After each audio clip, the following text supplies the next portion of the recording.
Hello and welcome to the Post to Post podcast. It is podcast number 85 coming at you from Fredericton, New Brunswick. Yes, I have moved officially to Fredericton. It's been 2 weeks since we did the last podcast. I moved over, been here for, like I said, 2 weeks. Last week I wasn't here, I was in the States. That was awesome to go see Joey. Did some shopping and stuff and just kind of drove around Bangor, had a good time. But I'm back this weekend and we watched some hockey last night, so we'll definitely talk about the game that we watched. And we watched in overtime, which was pretty good, and saw some highlights from some other games. But there's not like I have 2 pages here. It feels like I have a lot of information, but I really don't. I haven't watched a lot of hockey this week just because I'm doing other stuff and starting a new job and whatever. So I kind of feel like maybe I shouldn't even make this podcast because I don't really know what's going on. It's been a busy week for Mr. Neal over here. But I'll give you guys a bit of more of a life update later on in this podcast. But I want to go through the games from last night and give some predictions to the games today. I know you don't really like to do predictions, but I'll share mine. But feel free to jump in on your predictions if you'd like. So the first game yesterday was the Carolina-Chicago game. Carolina won 4-0. Carolina's looking pretty good this year. Chicago was pretty much asleep from the beginning from what I saw. Mrazek was fantastic. I only saw the highlights from this game. The next game was the Boston-St. Louis game. This game we watched in its entirety. Boston won 3-0. Felt like Game 8. Felt like Game 8 from the playoffs last year if a Game 8 could have existed. Pretty good for an October game. Pretty damn good. Lots of speed from both sides. Lots of hits right off the bat. Chara, like in the first I think 30, 40 seconds, there was a big hit along the boards, and he was kind of in a tussle there with, I think it was... It was Shen, I believe. Yeah, I think it was. I can't remember who he hit, but yeah. Yeah, I think he hit Sundqvist or something like that. That's who it was, yeah. That was a really good game, actually. Like probably the best game I've watched all season of any team's play. So, yeah, if you did get a chance to watch that game, I'm hoping that you agree. So, the perfection line, I asked you this last night during the game. Why is it called the perfection line other than they're close to perfect? Did something happen? Did they call themselves the perfection line? No, I think they've been given that name, and I think it's because a lot of analysts consider them maybe to be the top line in hockey for the last couple years, maybe. Yeah. But I think it's also the fact that line is basically our only line some games. So if they're not doing anything, we're not doing anything. So I think that adds to it a little bit. Like, yes, they are a very good line, but they have to be a very good line. Yeah. And they were pretty good last night. Yep. Pasternak scored again. Yep. Pretty fantastic. It's on fire. Even in Boston got secondary scoring as well last night, which is pretty important for them because, like you said, sometimes the other lines don't really show up. I decided to wear this. I was Boston blown away when we were setting up and he had that on. 2 reasons. Number one, because they won last night and they played really well. But reason number 2 is when a friend lets you stay in his house, you have to respect his team and wear his merch or his team's merch. The game after that was the Montreal-Toronto game. Montreal actually won 5-2.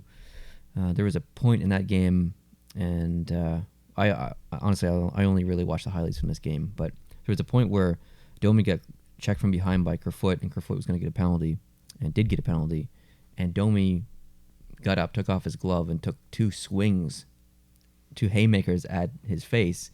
I don't think he landed any of them. I think he missed both, but didn't get a penalty. Like when you drop your glove and you start swinging, that's a penalty. Yep. Anyways, he didn't get called for it. So Domi got really lucky there, and not cool on his part. Like, just take a check, and like if a guy wants to go and drops his gloves, then go. But don't just drop your gloves and just start throwing. Yeah, it's just silly.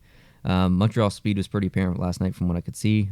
Toronto seemed to struggle with it a little bit, and just some mental breakdowns by Toronto. I want to talk more about Toronto, but we're going to do that after these game recaps because the Toronto situation is a pretty important one. Even though I hate how much Toronto is talked about, it is an interesting situation, so we'll get to it.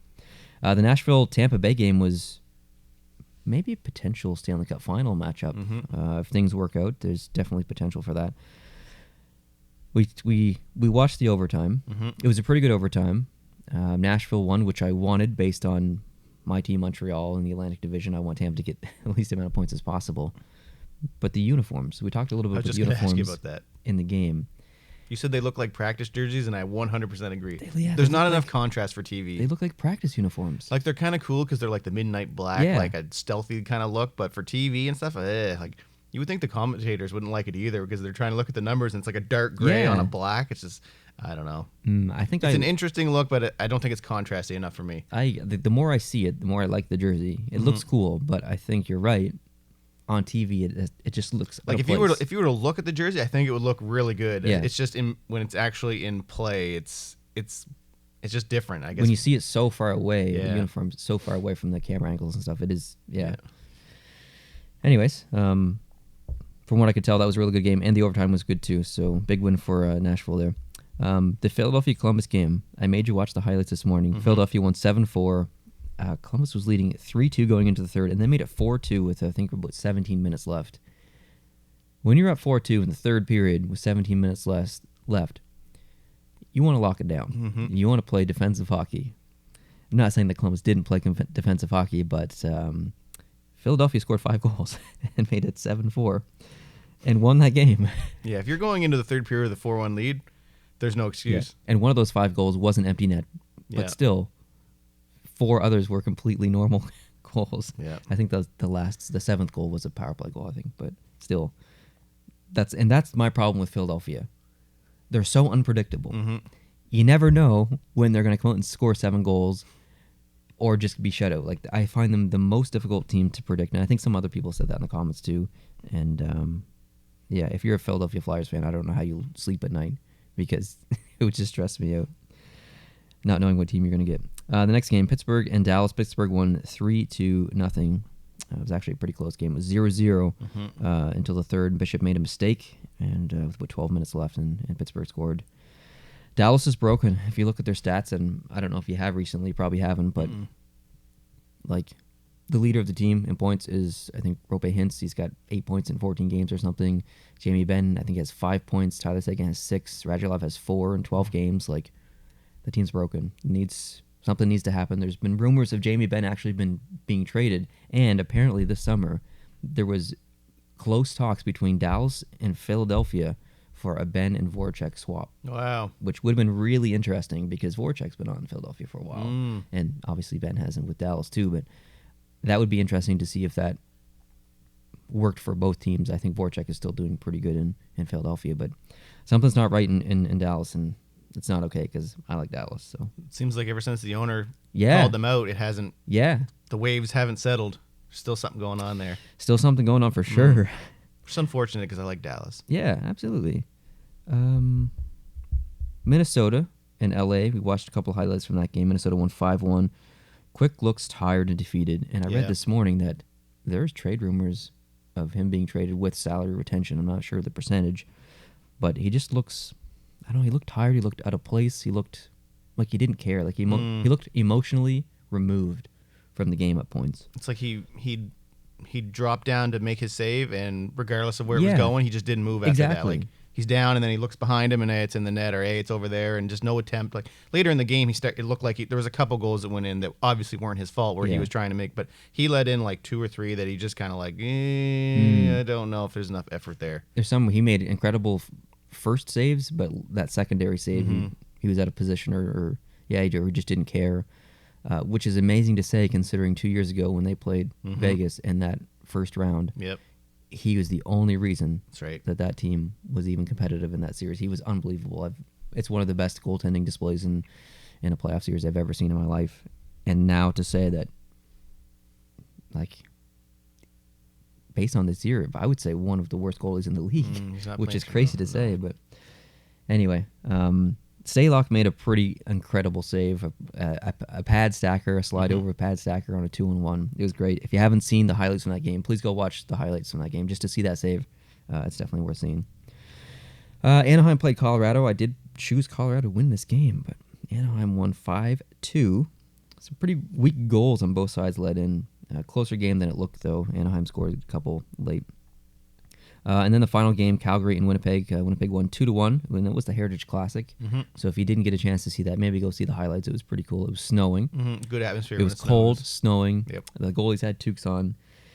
I had trouble tracking the puck in the highlights version online. I didn't watch it live on TV, but I felt like either the ice was too shiny, or the camera angle was too far away, or the actual angle itself was too low. Yeah, that's what my comment was because it's in such a big like outdoor event. The camera angle isn't normally where it is. It's like it's low, but it's also further back than it would normally be instead of just going up like stairs.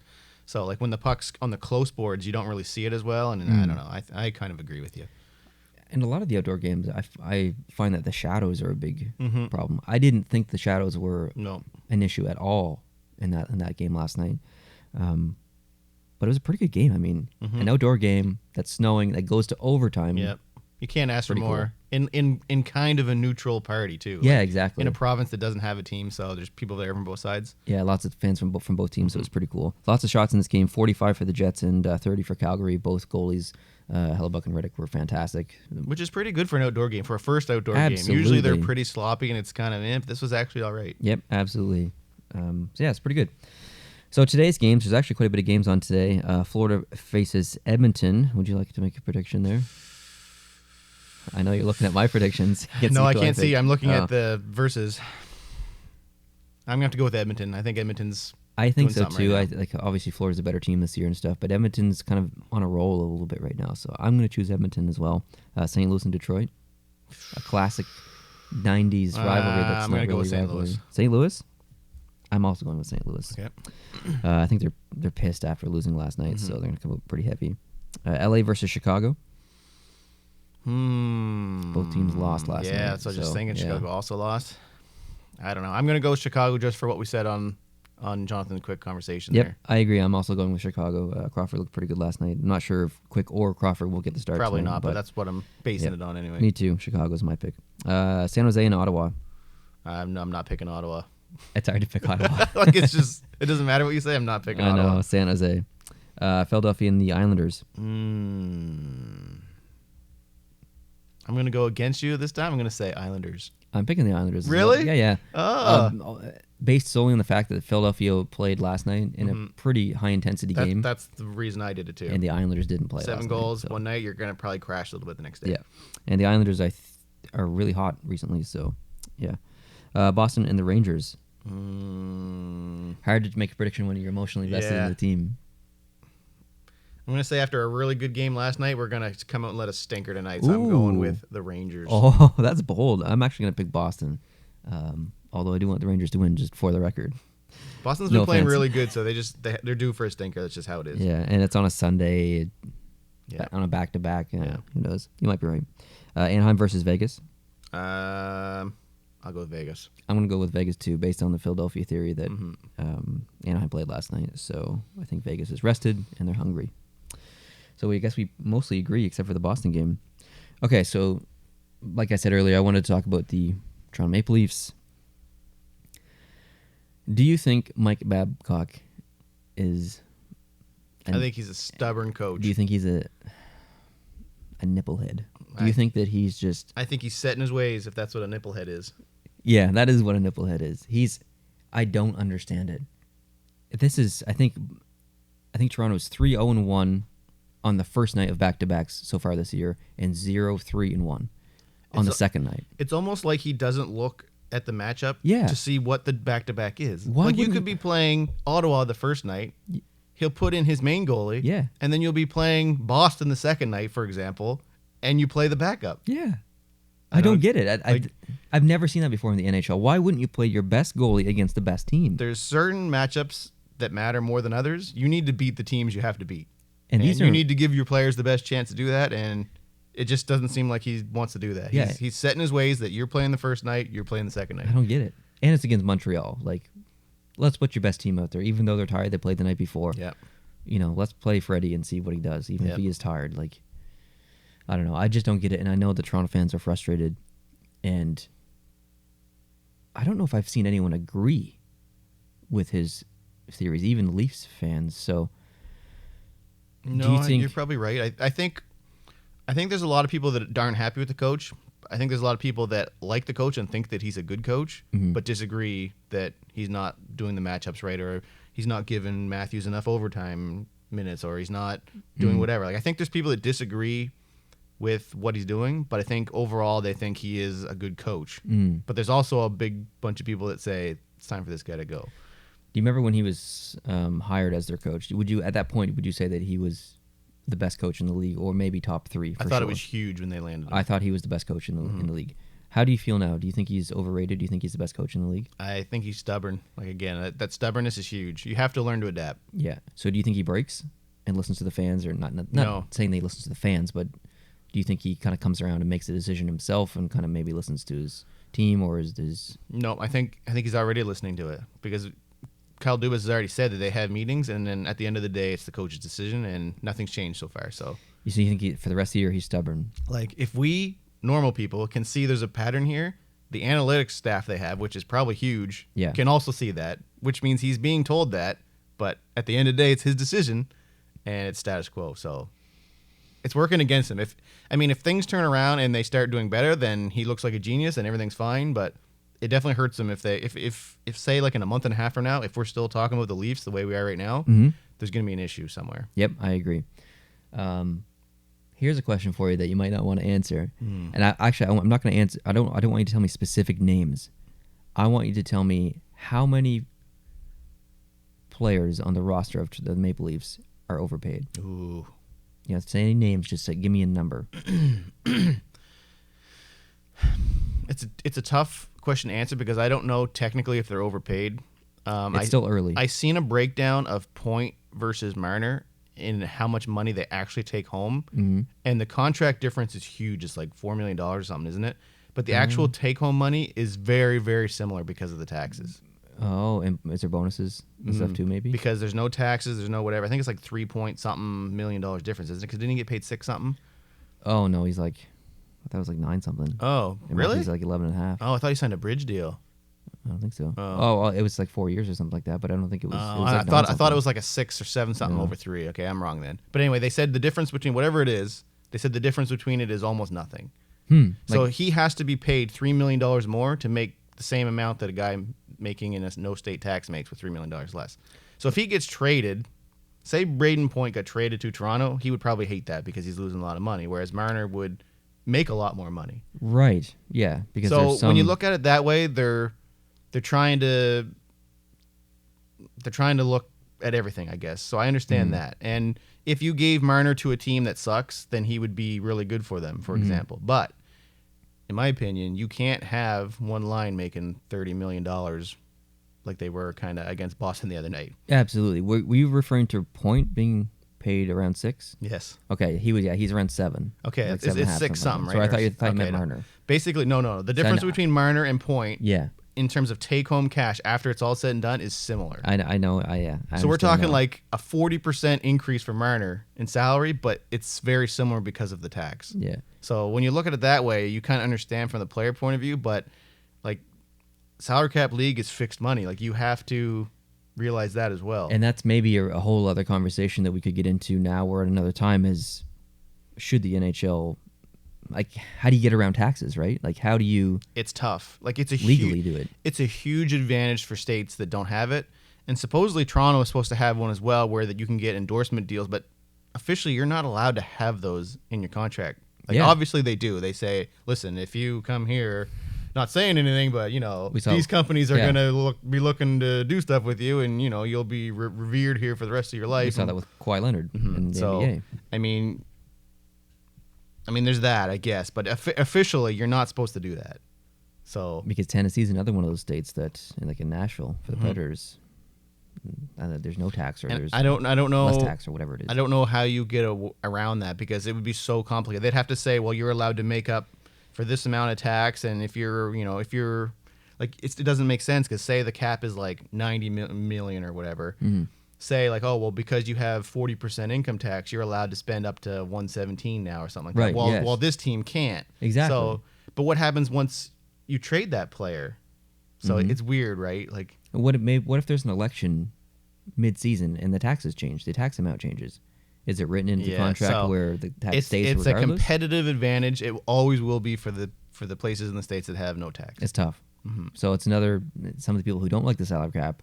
This is some of their reasons why. Like, it's not fair. And I think that's why Toronto tried to play that story of, take less to be here. This is be something big. We'll look after you. Yeah. Blah, blah, blah. But, I mean, there's no guarantee that you're going to be there. You may be the piece they need to move to bring something cheaper in to get that much higher, right? So you have to. It's tough. You have to look after yourself too. But, Absolutely. But like I said, when you got that much money tied up in that few amount of players, it's the GM's hands are tied. Like really, they are. Like, and I'll say generally, NHL players make so much less than every other professional sport.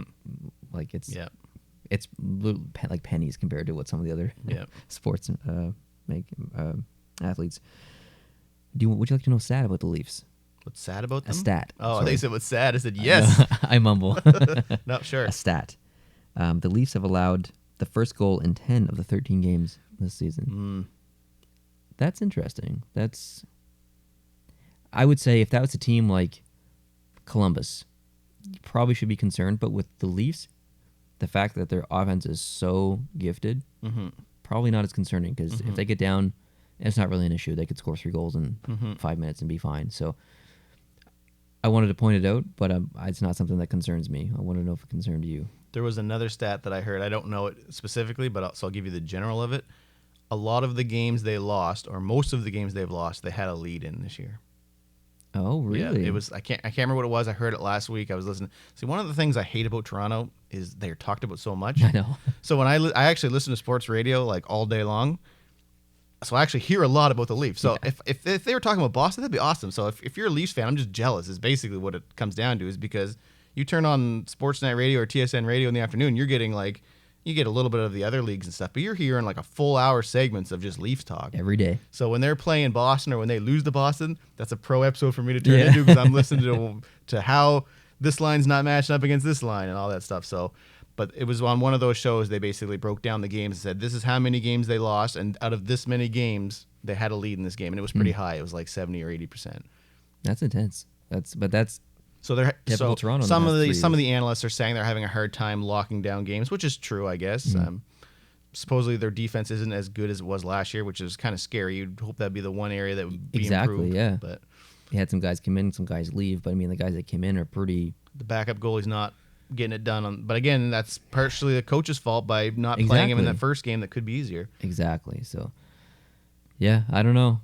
I don't know either. There's lots of people blaming Jake Gardiner last year, and he's not there anymore, so I don't know. Maybe it's the system. Anyways, moving on. Washington had a pretty epic comeback last week. I just wanted to mention it real quick. They were down 5-1, came back to win 6-5 against Vancouver. Yeah. That's pretty intense, so shout out to the Washington Capitals. There's a trade to announce.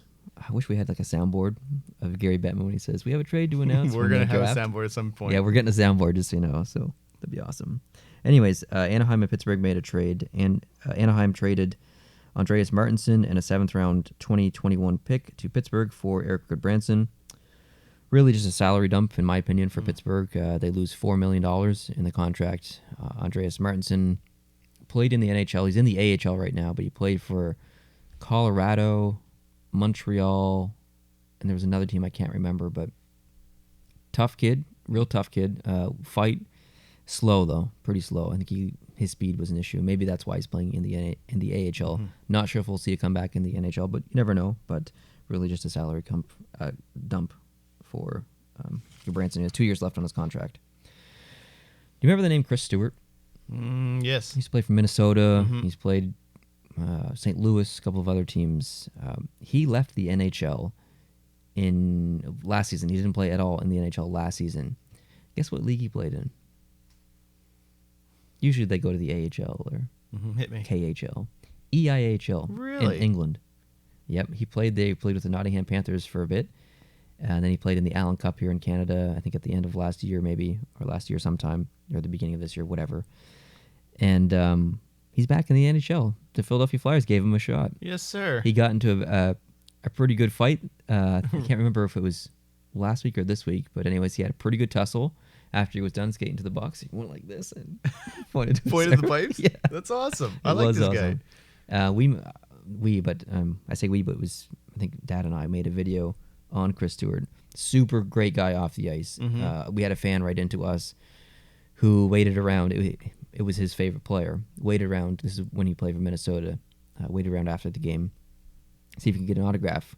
And he didn't come out, but he was driving, I think, out of the arena, and he saw the kid waiting there with a sign, whatever. So he stopped his car. He got out, took pictures with the kid, gave him a stick, I think, So just like a real genuine, like the boy who wrote in said some really favorable things about Chris Stewart. So ever since then, I've kind of followed his career a little bit, and I've watched interviews with him. Super nice guy, funny personality. So good to see him back in the NHL. I hope he sticks around. I don't know if he will or not, but yeah, good on Philadelphia for giving him a try.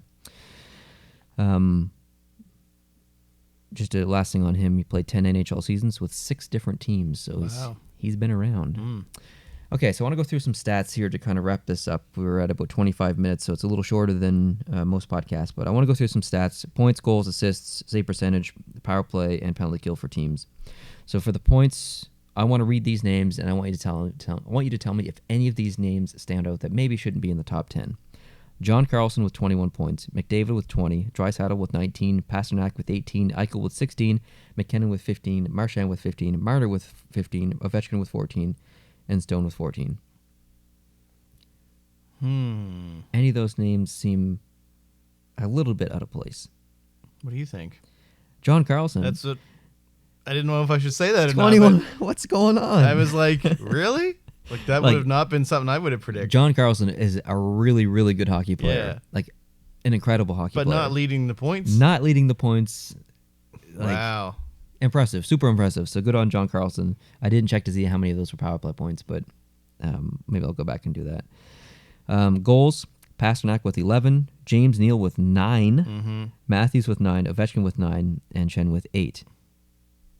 James Neal was a write-off. James Neal, where have you been? Good on him. That's I'm awesome. also surprised with Pasternak with 11. Yeah. And honestly, he probably could have had 2 more in that game last night. He had some awesome looks. So he could be at 13, really. So he's been playing some pretty He's good making hockey. that contract look real good. Yeah, he is real good. Assists, John Carlson, 16. McDavid, 14. No, McDavid has 20 points, but 9 of his points are power play points, which isn't a surprise, obviously. Nope. He's probably playing the full 2 minutes out there, or the majority of it. Barkov with 12, Marner with 12, and Ryan Ellis with 11. We saw him contribute last night in the Nashville game. Save percentage, Tuukka Rask. Blowing my mind. 9.5. Blowing my mind. Well ahead of everyone else. Kemper's in second at 9.34. Hellebuck is in third with 9.33. Ullmark, 9.32, and Halak, 9.31 in fifth. Can you imagine? Aren't the typical names you're used to seeing in the top 5 in save percentage, but good on these guys. I think Price is 31st. Jonathan Quick is below that, I think. So your team's goalie is in first, and your backup is in fifth. Your backup's in fifth. That's a good stat to have. In fairness, Halak has only played 4 games, but still, 4 games is still take it. A decent sample. Yep. Power play. I find this really interesting. Edmonton at 33.3%, Islanders at 31.3%, Boston at 31.3%, Buffalo at 28.9%, and Philadelphia at 28.6%. Edmonton, sure, they've got that big line, Draisaitl, McDavid, yada yada. Their power play is probably always going to be pretty good. The Islanders, kind of more of a depth team. I wouldn't really probably peg them as a top 5 power play team, but good system. So, and those guys have been together for a little bit now, and that's one of the main reasons Boston's on this list as well. The perfection line, or whatever. Those boys have been playing together for a while, so that power play is pretty much down to a science. As far as penalty kills, San Jose is in first, 92.5%. I don't really understand that one. Calgary at 90%, Vegas 89.4%, Vancouver 88.9%. That one's a hard one for me to understand too. Boston 86.2%. So, the last thing I want to talk about is the Buffalo Sabres. Because the Buffalo Sabres are killing it this year. Now, we saw this at the beginning of last season too, so I don't really want to get my hopes up. But when I made my predictions, I think I put Buffalo last in the Atlantic, and I said that I'm doing this for reverse psychology. So far it's worked. But I just wanted to read out some of the points on the team and just show how spread out the contributions are. So Eichel at 16, not a surprise. He's likely always going to be in the top for years to come. Olofsson with 10, Reinhart with 10, Dahlin with 10, or Dahlin with 10, Skinner with 8, Johansson with 8, Middlestat with 7, Okposo with 5, Ristolainen with 5, and Sherry with 4. I would say Eichel is on pace, Olofsson's overproducing, Reinhart maybe a little bit overproducing, Dahlin maybe on pace. I would say Skinner, 8 points in 12 games, maybe underproducing. Johansson, 8 and 12, I would say on pace. Middlestat, 7 points and 12, I would say on pace. Okposo, 5 and 12, I think that's underperforming. Ristolainen, 5 and 12, I think that's maybe slightly underperforming. And Connor Sherry, 4 points in 8 games, I think. Sorry, Sherry, 4 points in 8 games. I think that's underperforming as well. So you look at a team, Buffalo, who's first, I think as of yesterday, in the league maybe. And they have some guys, some big-name guys on the team still underperforming a little bit. So, like fingers crossed that this continues and they get better, if that's possible. Goaltending last year was took a bit of a slump, so I really hope that... I'm not a big Buffalo Sabres fan. I don't think I've ever been a Buffalo Sabres fan, and I might not ever be a big Buffalo Sabres fan, but it's a fan base that probably deserves some success, and I'm definitely happy. I think in our recent memory, they've never really been good. We're going back to mid-2000s when Hask was there. Yeah, they're a franchise that deserves a little bit of love. So is this the 10 win in a row team that's going to fall off, or is this actually something let's say they're not as good as this, because they're overachieving right now, I would say. But how big is the fall off going to be? Is it going to be significant? I don't think it's going to be as significant as last year, but I think it's going to happen. And I hope you ask me the question again at New Year's, because at that point we'll have a pretty good feel of the Buffalo Sabres. Now, with that being said, the St. Louis Blues last year were in last place in the NHL at the beginning of this year. So anything can happen, but I really hope that when you ask me that question at New Year's, I can say, you know what? Buffalo Sabres are for real this year. I hope I can say that. Do you think by New Year's Buffalo will be top 3 in the division? I do not. I think Toronto will be there. I think Tampa will be there.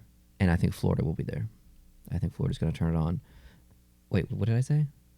Toronto, Florida, okay. Tampa.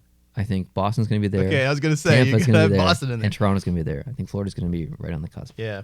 So that's what So basically the way it's been looking kind of, yeah, for a couple years now, maybe just a different order. I think Buffalo's going to fall to a wild card spot, probably force Montreal out of the contention. And I don't know. We'll see. It's going to be interesting, but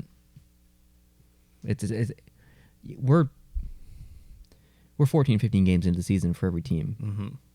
It's a pretty good sample size. It still feels real early. It's early, yeah. When you think about the season, there's 14 games left. That's a lot of time to a team in 12th to come to 8th. Yep. So, yeah, the 15 games are a small sample size, but it's a significant 15 games. Like this point lead that Buffalo has on the rest of the Atlantic and in general, the amount of points they have is important points. And like Tampa's, like last year, Tampa was just rolling. Yep. They're brought back to life a little bit this year. Colorado, these are important points for Colorado, really important points.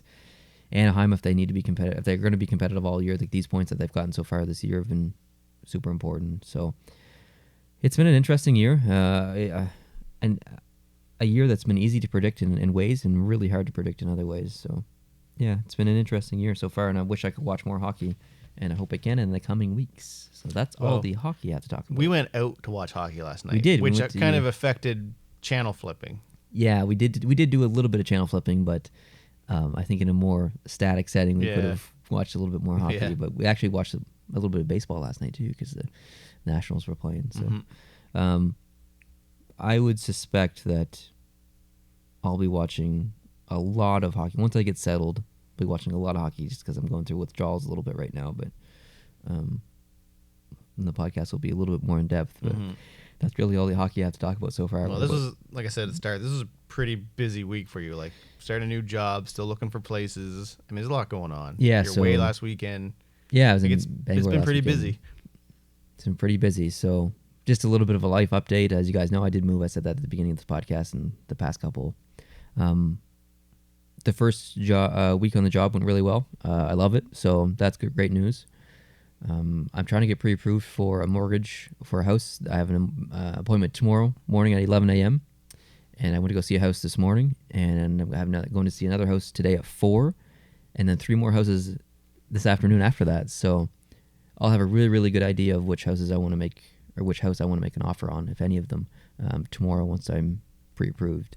So once that happens, some of these houses are vacant, and some of the houses I know can have a quick turnaround. So within 2 weeks, this podcast may be filmed in a house in a different setting. So at that point, things the new official studio, things can kind of have its place and get set up and everything. So there's nothing really static right now. Everything's exactly kind of here and there. Yeah, so and depending on how it works and stuff, I'll be going back to PEI with the U-Haul to get all of my stuff.